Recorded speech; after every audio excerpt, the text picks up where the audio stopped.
You are now listening to Mark's Unexplained World by Mark the Medium, available on YouTube, Spotify, Amazon Prime, Podbean, and most other podcast platforms.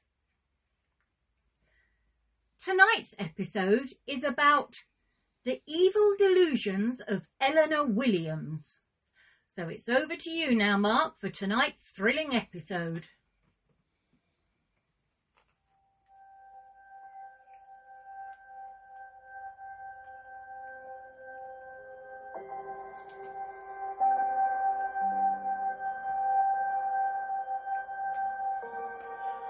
"23-year-old Eleanor Williams, otherwise known as Ellie, is an English criminal from Barrow-in-Furness in Cumbria, England.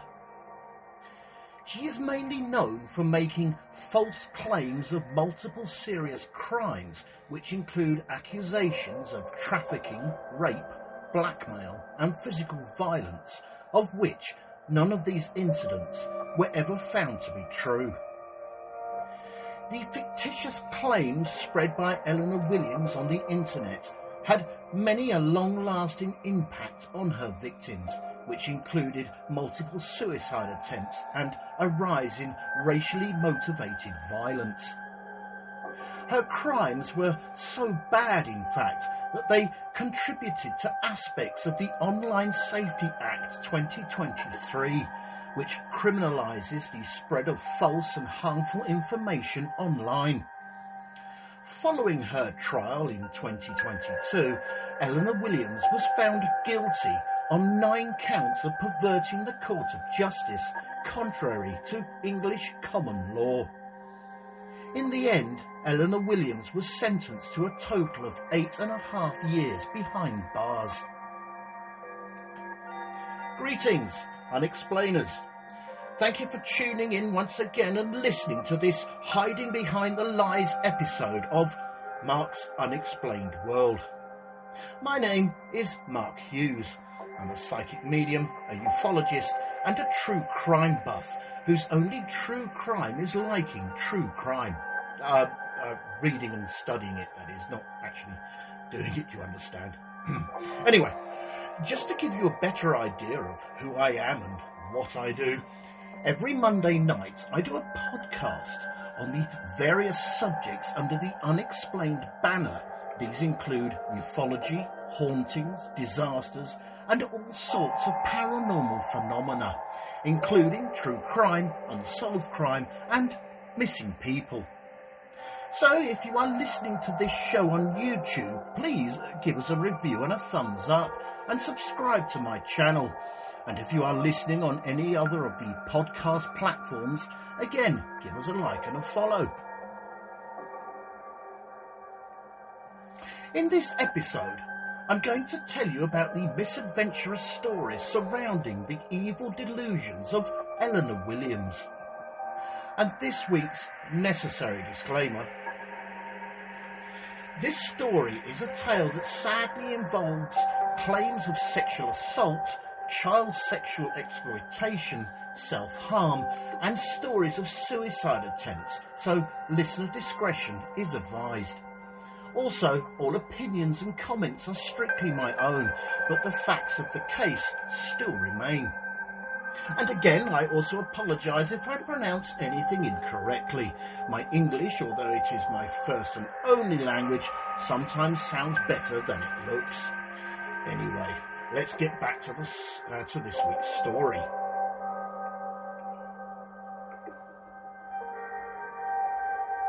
Before we get into the crimes of Eleanor Williams, let us first take a look at the area in which she lived. Barrow-in-Furness is a port town, or a maritime facility comprising of one or more loading areas where ships can load and discharge both cargo and passengers, and it is also a civil parish in the Westmoreland and Furness district in the ceremonial county of Cumbria in England, United Kingdom. Barrow-in-Furness is historically known to be located in Lancashire, with it being incorporated as a municipal borough in 1967. 1867, I do apologise. And then merged with the Dalton-in-Furness Urban District in 1974 to form what is now the Borough of Barrow-in-Furness. It is bordered by Morecambe Bay, the Duddon Estuary and the Irish Sea. And in 2021, the Barrow-in-Furness population was at 55,489, making it the second largest urban area in Cumbria after Carlisle and the largest urban area in Westmoreland and Furness. The natives of Barrow-in-Furness, as well as the local dialect, are known today as Barrovians. Barrow-in-Furness, their location and the availability of steel, allowed the town to develop into a significant producer of navy vessels, a shift from that was accelerated during World War I, with the local yards changed to specialise in the manufacture of submarines. Today, Barrow-in-Furness is a hub for energy generation and handling, with offshore wind farms forming one of the highest concentrations of turbines in the world, including the second largest offshore farm with multiple operating bases in Barrow itself.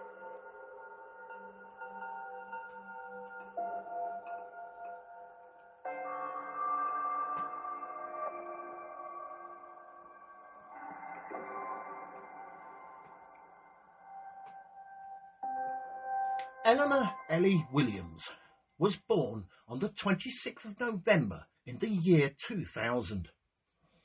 It was reported that Eleanor Williams had many difficulties in her childhood and she self-harmed from a young age.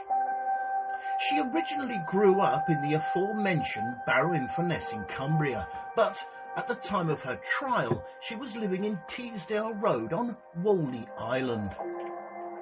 Walney Island, also known as the Isle of Walney, is an island off the west coast of England at the western end of Morecambe Bay in the Irish Sea. It sits within the boundaries of the historic county of Lancashire, so it is therefore part of Barrow-in-Furness. Eleanor Williams' parents separated when she was young, and as a consequence of this, she did not see her father very often. It is on record that she claimed to have a very turbulent relationship with both her stepfather and her mother, stating that it was the main reason that she moved out of the family address to live in her own flat on Walney Island.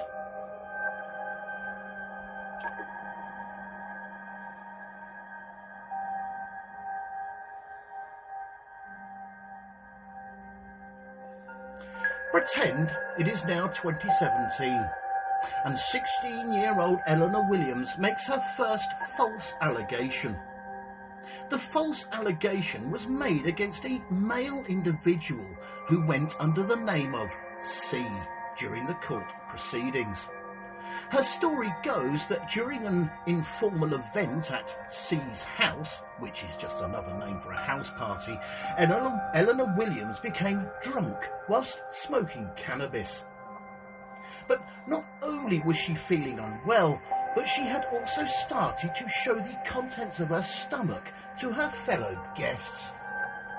C, along with the other members of the informal event at this stage, thought it would be a good idea if someone contacted her mother in order that she could be collected and driven back home. And with that, Eleanor Williams' mother, a lady named Alison Johnston, came to collect her and took her straight round to the local hospital. Whilst Eleanor Williams was in hospital recovering from her drunken ordeal, she then alleged to the nursing staff that she had been raped. Straight away, as per the rules and regulations, the hospital staff contacted the Cumbria police, who then spoke to Eleanor Williams themselves. She then told the Cumbria police about this allegation, claiming that C had not only raped her, but also threatened to set his dog on her, kill her, and then dispose of her body either in his garden or at sea. So, with this knowledge in hand, in the November of 2017, the police promptly arrested C, interviewed him at length, and then released him.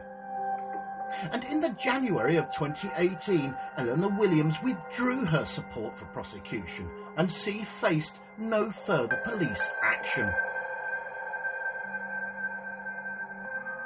C, the first victim of Eleanor Williams' lies, stated how frightening the whole ordeal was for him to be wrongly accused of being a rapist, arrested and kept in a police station. He also stated that he does not go to Barrow-in-Furness town centre anymore, and that he has removed himself from all social media platforms due to the fear of what people are saying about him. And to add to all that, he could not even pick up his son from nursery. He described Eleanor Williams' false allegations against him as the worst experience of his life, stating that he did not think he would ever recover.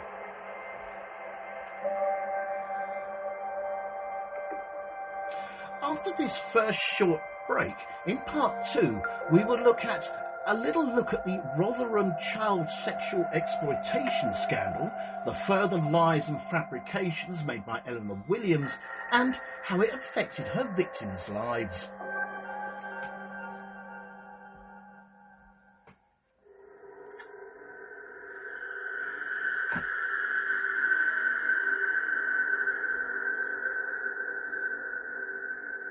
This show is brought to you courtesy of Neil Packer and the Haunted Antiques Paranormal Research Centre.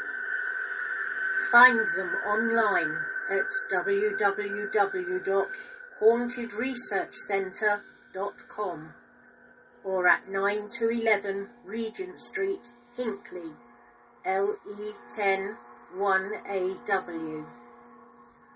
Open on Saturdays from 10 a.m. to 4 p.m.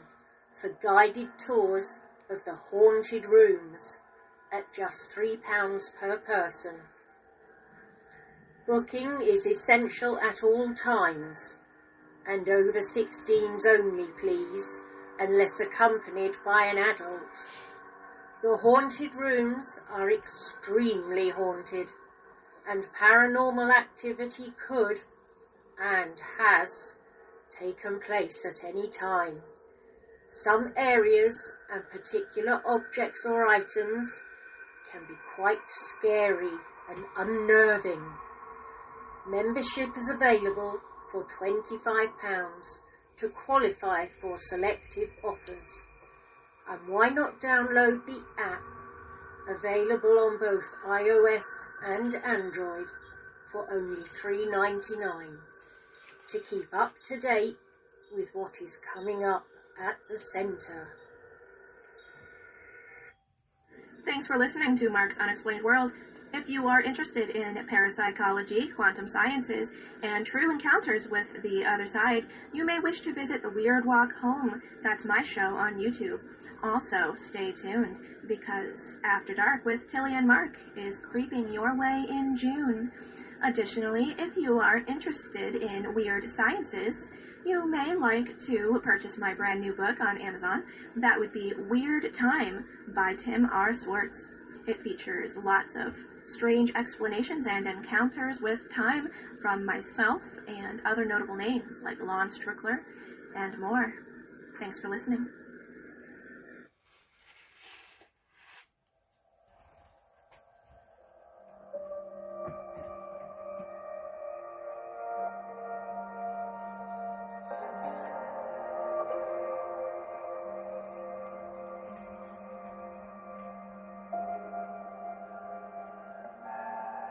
Two years later, in 2019, Eleanor Williams made 3 allegations against a local young man named Jordan Trengrove. She alleged that after a night out on the 8th of March with Jordan Trengrove, he had taken her to an address and raped her. She contacted the police on the 6th of May, 2 months later, to originally tell them that Jordan Trengrove had attacked her earlier that same day, And while she was at the police station, she also decided to tell officers of the supposed or alleged attack from the 8th of March by Jordan Trengrove earlier that same year. In relation to the alleged attack on the 6th of May, Eleanor Williams stated that Jordan Trengrove had arrived at her flat and, after refusing to leave, threatened her with a knife, beat her with a showerhead, and again raped her. Eleanor Williams presented herself to the police at the time she made the false allegations about Jordan Trengrove with bruises all over her legs. This in turn made the police arrest and interview Jordan Trengrove before he was released on bail. On an interesting side note here, bail in the United Kingdom is the practice of releasing individuals from remand subject to certain conditions which are designed to enable criminal justice outcomes, primarily trials and police investigations, to be completed efficiently and effectively. The right to bail is guaranteed in a wide range of contexts, but is not absolute. The legal systems of England and Wales, Northern Ireland and of Scotland each deal with bail in similar but distinct ways. Bail can be granted by the courts, the police and certain other criminal justice authorities, including the Serious Fraud Squad or the SFO and the Financial Conduct Authority or the FCA. Bail in this context is distinct from the bail bond system applied in the United States, and the approaches of the two systems are vastly different. Bail can refer to the release of a person from custody with or without conditions. The word bail itself is a term from the Old French brûler, meaning to control, to guard or deliver, or from the Latin volare, meaning to bear a burden, and puellus, meaning to porter, carrier, or for one who bears the burdens.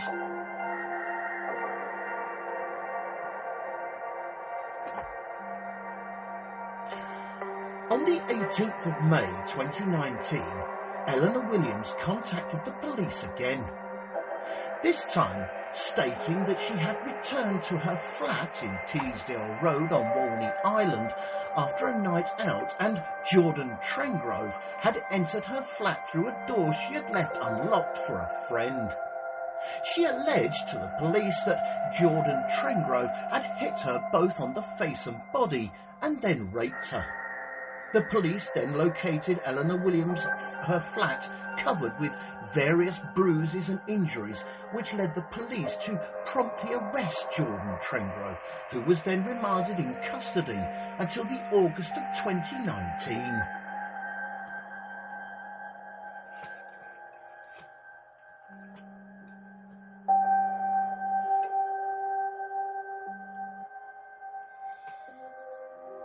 While Jordan Trengrove was remanded in custody, his home had the word rapist spray painted on it, with his mother eventually having to move out of the house. When it was found out that the allegations made by Eleanor Williams about Jordan Trengrove were false, he was immediately released from prison. However, he still had to face the bail conditions, which meant he could not live at his home address.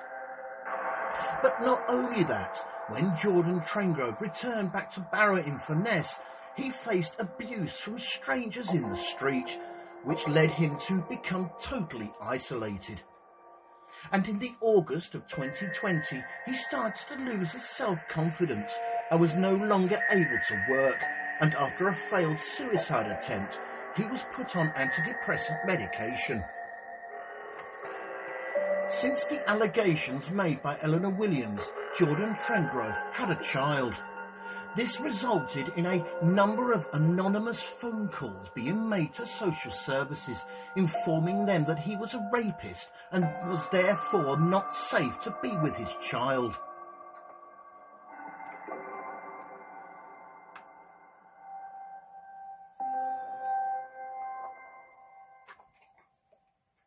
In the June of 2019, Eleanor Williams was reported missing a number of times, each time being relocated by the police.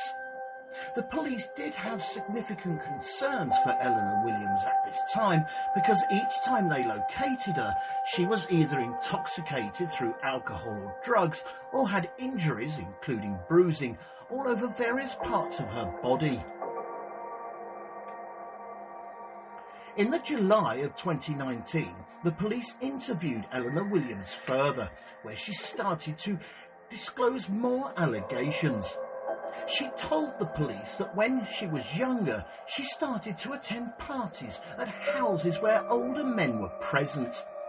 She claimed that while she was at one of these house parties, she was introduced to a male known as Rami when she was just 12 years old, and that she used to work for him in his Indian restaurant. Just to point out here that Rami was indeed a local business person, otherwise known as Mohammed Ramzan. Eleanor Williams also stated to the police that Rami began grooming her and allegedly told her that he loved her and that she was special. And, according to Eleanor Williams, this made her think that she was Rami's girlfriend for a very long time.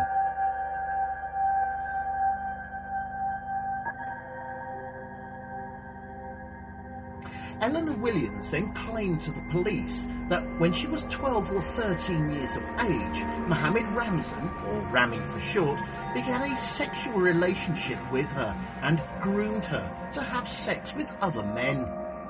In fact, Eleanor Williams went further with her alleged claims and said that Mohammed Ramzan had begged her to have sex with his friend, telling her that she would be doing him a massive favour. She also told police that She also told police she had sex with his friend and stated that Mohammed Ramzan had told her it would only happen once. However, again, according to Eleanor Williams, this was not the case, and it happened more and more frequently. She explained to the police that eventually she found out that Mohammed Ramzan would be collecting money whenever she had sex with other men, alleging that Mohammed Ramzan would take her to house parties where there were other girls, and that at these house parties, which again, according to Eleanor Williams, were being held at places like Barrow, Rochdale and Oldham, where she met more men. While she was with the police telling this tall tale, she printed the names of 60 other young girls who she had been to addresses with. The police were able to verify many of the names that Eleanor Williams had given them as living in Barrow-in-Furness. The local police were very fearful and concerned that something like what Eleanor Williams was describing was happening in their town, and that they, the police, did not know anything about it. The main worry for the police was that this was potentially the same as what had happened previously with grooming gangs in both Oldham and Rochdale.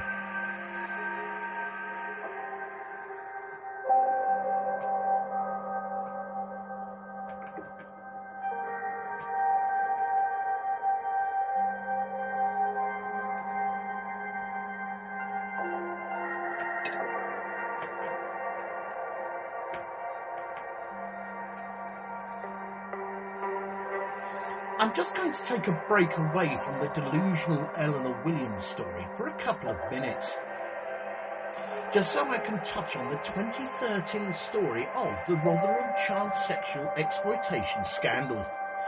Do bear with me, I have good reason to include this story within this podcast.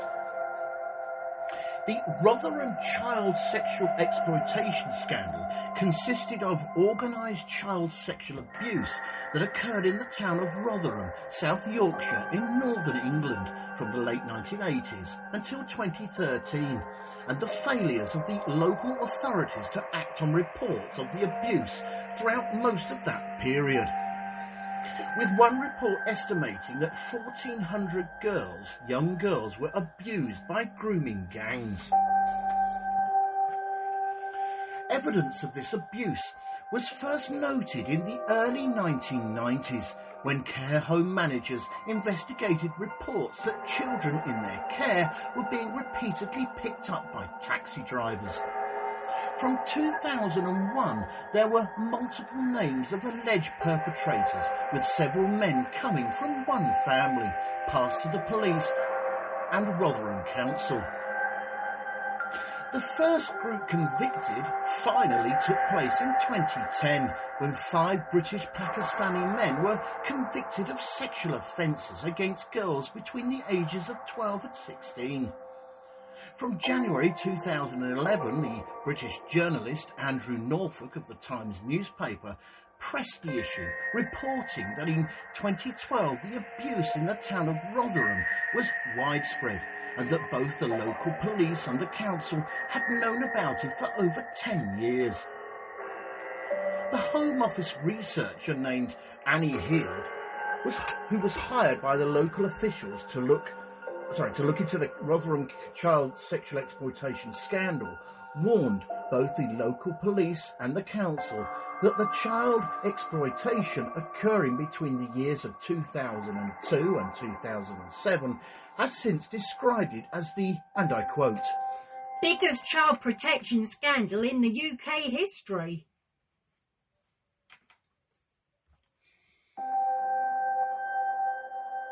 After the inquiry into the failure to address the child exploitation and abuse in Rotherham, it was found to be attributed to a combination of factors. These factors include race, class, religion and gender, the fear that the perpetrator's ethnicity would trigger allegations of racism, a contemptuous and sexist attitude towards the mostly working class victims, the lack of a child-centred focus and a desire to protect the town's reputation. Oh, and let us not forget the lack of training and resources. In the end, the Rotherham Council's chief executive, its director of children's services, as well as the police and crime commissioner for South Yorkshire Police, all resigned.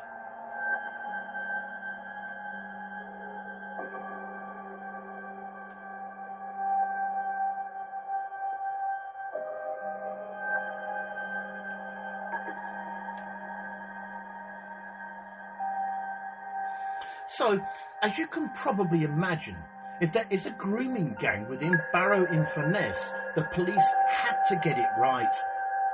Their main worry was that more innocent young people were going to get hurt if they did not act fast enough. So the first thing the police did was they arrested and interviewed Mohammed Ramzan. Naturally, Mohammed Ramzan denied all of the offences, denied going to any of the places where Eleanor said he had been, and also denied even knowing Eleanor Williams in the first place. And so, after 36 hours in police custody, Mohammed Ramzan was released on bail. After the allegations by Eleanor Williams were made, a major investigations team was set up. And in the meantime, as she had previously refused to participate in a witness protection programme, the police temporarily moved Eleanor Williams out of Barrow-in-Furness and into a hotel close to the Kendal police station.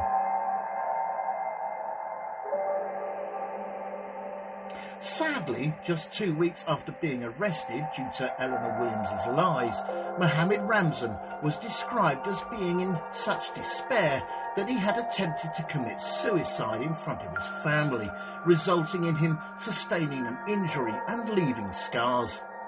Sections of the community in Barrow-in-Furness targeted him by smashing his vehicle windows and by damaging the tyres. And not only that, but windows to one of his rental properties were smashed, repaired, and then immediately smashed again. The effects on his family, including his children, were devastating, and he and his loved ones had no choice but to move out of their home for a long period of time. Mohammed Ramzan stated, after it was confirmed that Eleanor Williams' allegations against him were untrue, that his businesses were ruined, describing what he had gone from being a successful businessman to having virtually nothing. Mohammed Ramzan also received a number of death threats via social media and stated that even at the time of the trial, he still feared for his and his family's safety, having been unable to sleep and feeling anxious about leaving the house over the last few years.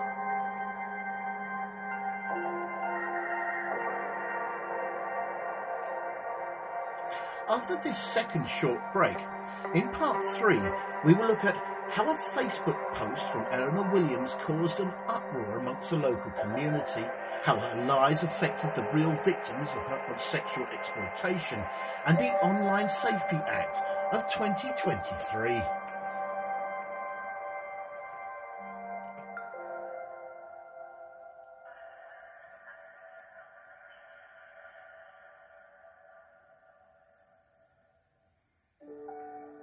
Fright Nights was established in 1999 as the first company in the world to offer overnight ghost hunt experiences to the general public, pioneering paranormal events since the last century.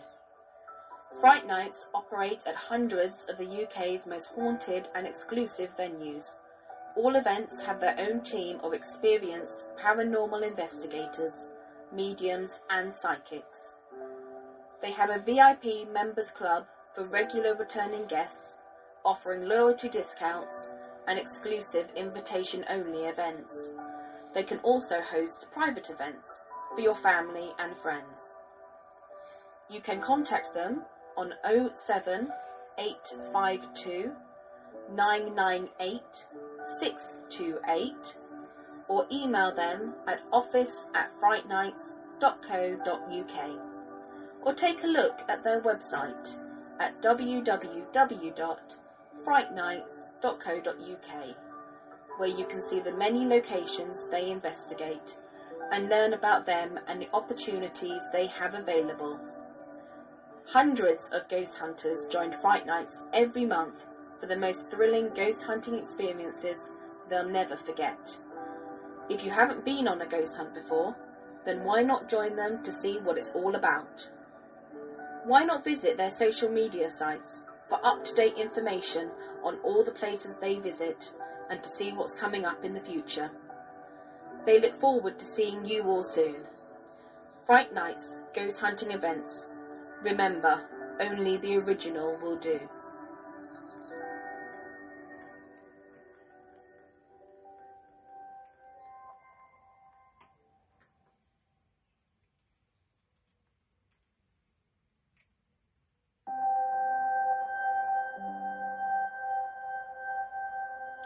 The police, growing ever suspicious of her sexual abuse claims, took the decision to arrest Eleanor Williams for perverting the court of justice. However, before the police could arrest her, Eleanor Williams went missing again. When she was located by the police, this time in the early hours of the 19th of July 2019, 12 hours after she'd been reported missing, she made further allegations against different men in relation to sex trafficking. The police's body-worn video footage from their arrival at Eleanor Williams' flat shows her opening the door and appearing intoxicated, though through either drink or drugs, and pretending to be semi-conscious, with a number of injuries, and saying the word "help" to the police officers.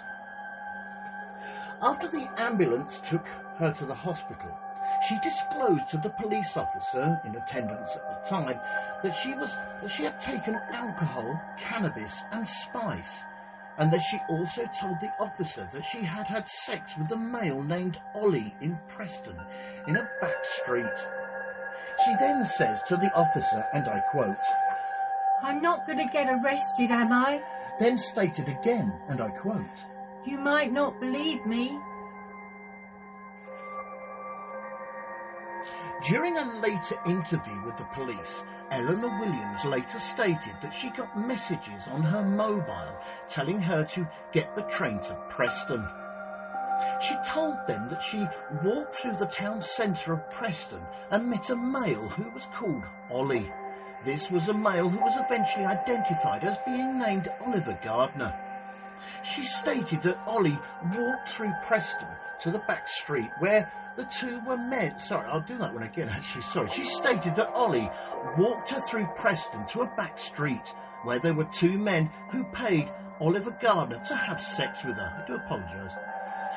On her return back to Barrow-in-Furness, Eleanor Williams then stated that a male named Salzer picked her up in a car and dropped her off nearby to her address. She then stated that after being dropped off, this man called Salzer, along with another man, followed her into the address whereby they proceeded to have sex with her and then hit her in the face twice. During the police interview, she claimed that all this happened approximately 10 minutes before the police knocked on her front door.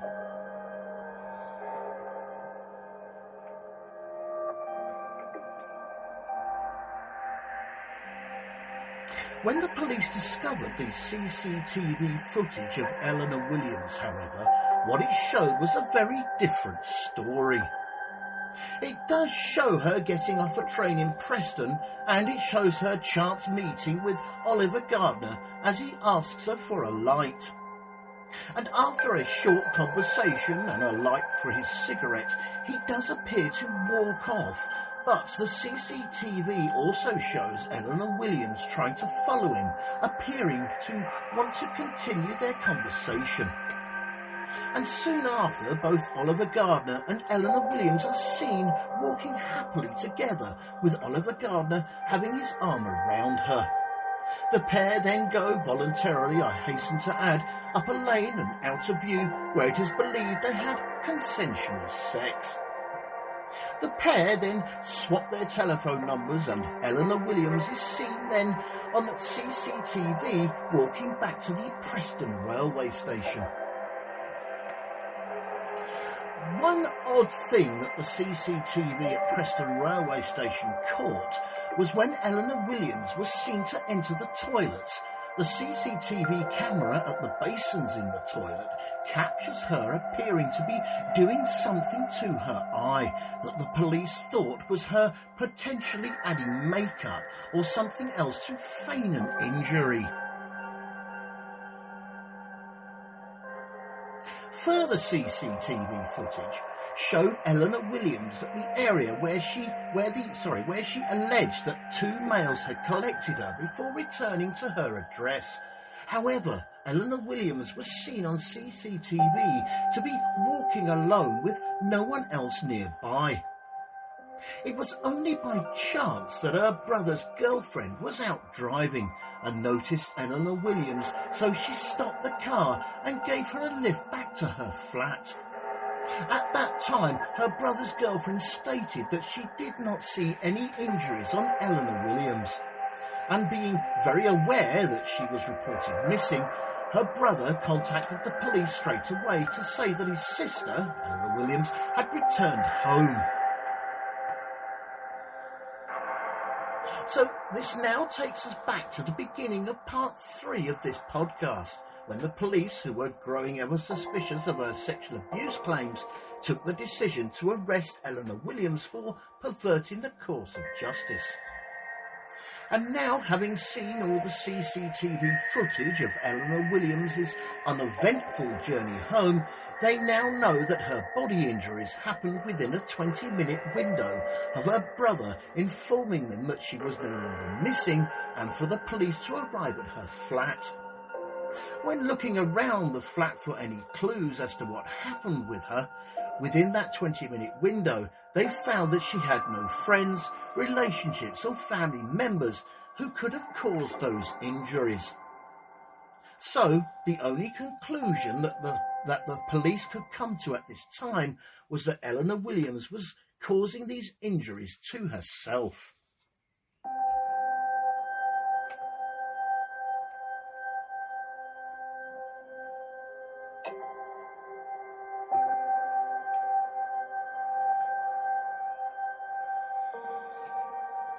During a routine inquiry, the police found Oliver Gardner at his place of work.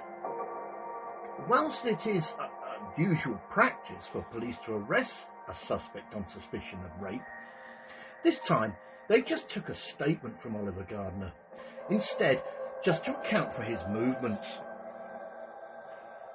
It was quite clear at this time that the investigation was on the basis that Eleanor Williams had been lying.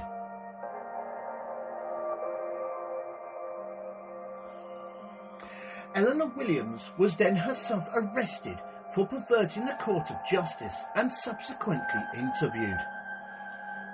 In the interview, Eleanor Williams was then shown the CCTV footage from the Savoy Hotel in Blackpool, where she was staying but failed to tell the police. When she was asked how she could account for the CCTV footage, Eleanor Williams replied, and I quote, "I can't explain." The police then explained to Eleanor Williams that they had information that contradicted her version of events, to which she stated that she understood how serious the matters were, saying, and I quote, "I felt bad for lying. And that she was again, I quote, Really, really sorry." However, she also added that the people involved had discovered that she had been speaking to the police, and in response they had told her to tell the police certain information to prevent the police from tracing them. She then stated that she knew it would be hard for the truth to be accepted when she had lied, but added, and I quote, "I don't get these bruises for no reason, you know. She added again, I quote, I don't want to be that girl that cries rape. before repeating, I quote, I'm not that person." She was then asked how she got all the bruises, to which she replied again, and I quote, "Well, how? You tell me." And when the police responded by asking whether the injuries were self-inflicted, Eleanor Williams replied with, and I quote, "Are you having a laugh?"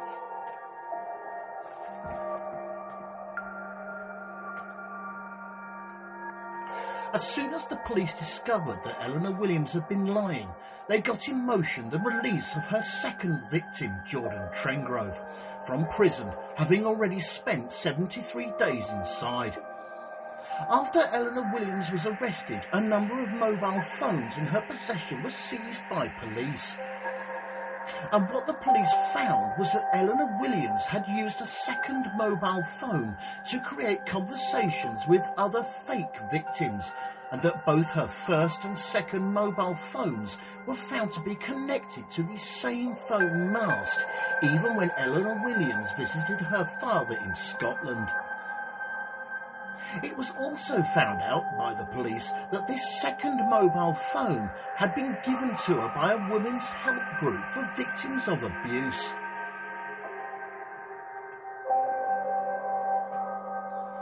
What the police had discovered was that by all accounts, Eleanor Williams herself was effectively grooming men. She did this through meeting men on adult websites and then encouraging them to make contact and slowly over time inciting them to make their messages more explicit.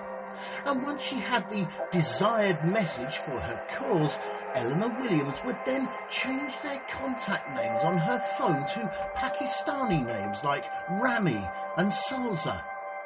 Eleanor Williams conducted most of her contacts using Snapchat. Snapchat, as an American company, was sometimes very hesitant in helping the UK police with their inquiries.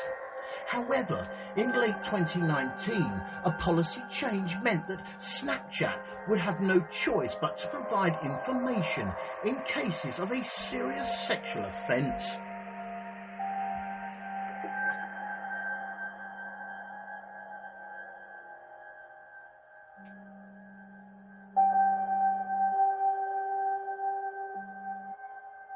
It was whilst Eleanor Williams was at Barrow Police Station that the police became aware of a post that she had put on Facebook. The post stated that she, meaning herself of course, was put into the back of a car and taken to an address to have sex with 3 Asian men. In her post she stated that the 3 Asian men were local and that some were business owners. Eleanor Williams also stated that they had broken her ribs, broken many bones in her face, and tried to both drown and strangle her. And to cap it all, included with the posts were photos of her injuries, which the world saw as a genuine sexual abuse case. But as we all now know, it was all just a total lie. Eleanor Williams's injury posts went totally viral, with one of them being shared a total of more than 100,000 times. And it did not all stop there, because after Eleanor Williams' post went viral, over £22,000 was crowdfunded by the local councillor Shane Yerrell for a private prosecution against this fictitious grooming gang. Eleanor Williams's mother held on to all the money during her daughter's trial, stating that it was for an appeal. Her mother ended up donating the funds to 2 unnamed charities. However, there were multiple charities who refused to take any of the money.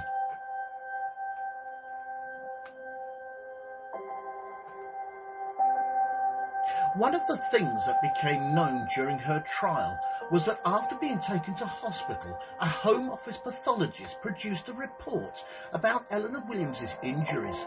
He said, and I quote, "The injuries identified to this young woman woman's body are consistent with this woman striking herself a multiplicity of times with a hammer to the head, the face, both legs, arms and front of her lower abdomen." In other words, Eleanor Williams's injuries appear to have only been sustained in parts of her body that she could reach. On a quick side note here, when the police investigated Eleanor Williams's home address, they found a total of 8 hammers hidden around the house. And the only DNA that was found on all of them was, yeah, you guessed it, Eleanor Williams's.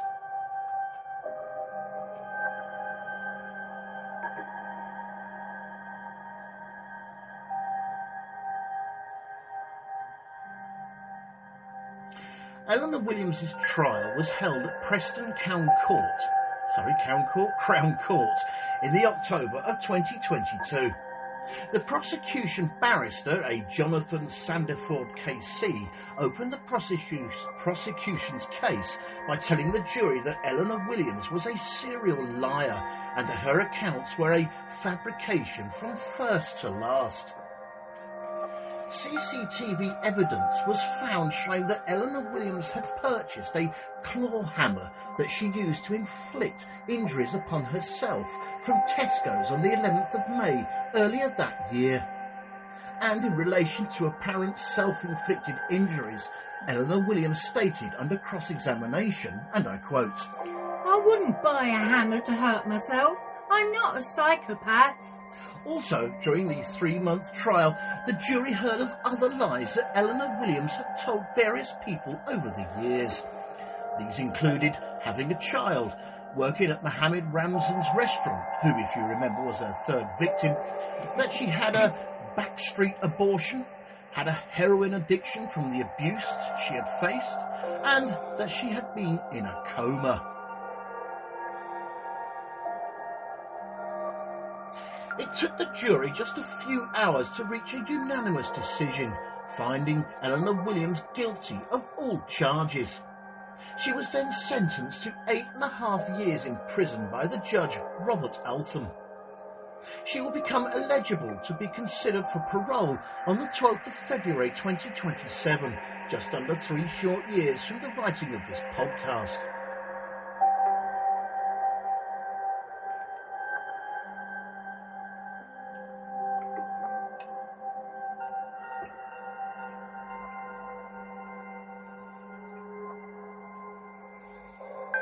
A charity in Barrow-in-Furness that supports victims of sexual exploitation said many of its clients, due to the Eleanor Williams case, were reluctant to report abuse to police because they said, and I quote, "Don't want to be arrested."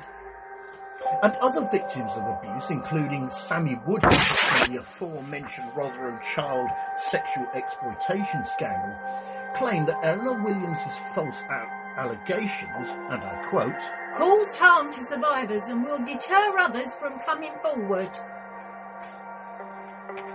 In 2023, the Conservative MP Simon Fell raised the consequences of the Eleanor Williams case to Justice Ministers in Parliament. He said that the virility of her claims and its social media spread prevented the police from adequately doing their job. The Parliamentary Under-Secretary of State for Courts and Legal Services, Mike Freer, responded that the government intended to create 2 new offences on the Online Safety Bill to address this issue. The Online Safety Act 2023 bill passed in October that year. It includes, and I quote, criminalising communications where a person sends information that they know to be false with the intention of causing harm.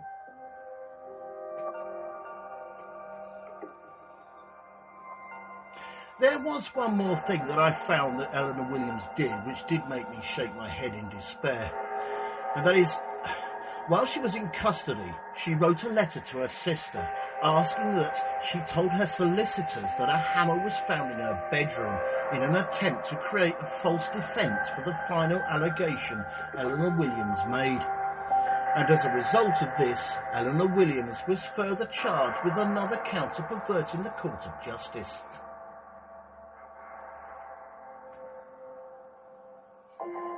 Thank you all for taking the time out to listen to this episode of Mark's Unexplained World. In our next episode, show number 104, we are going to be looking at the stalker. Stalking is an unwanted and/or repeated surveillance and contact by an individual or group towards another person. Stalking behaviours are interrelated to harassment and intimidation and may include the victim in person or monitoring them. According to a 2002 report by the US National Center for Victims of Crime, virtually any unwanted contact between 2 people that directly or indirectly communicates a threat or places the victim in fear can be considered stalking.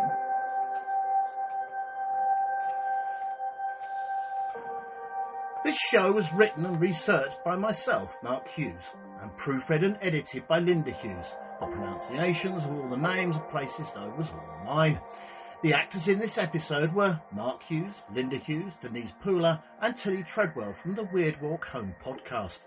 With special thanks to Neil Packer and the staff at the Haunted Antiques Paranormal Research Centre in Hinckley.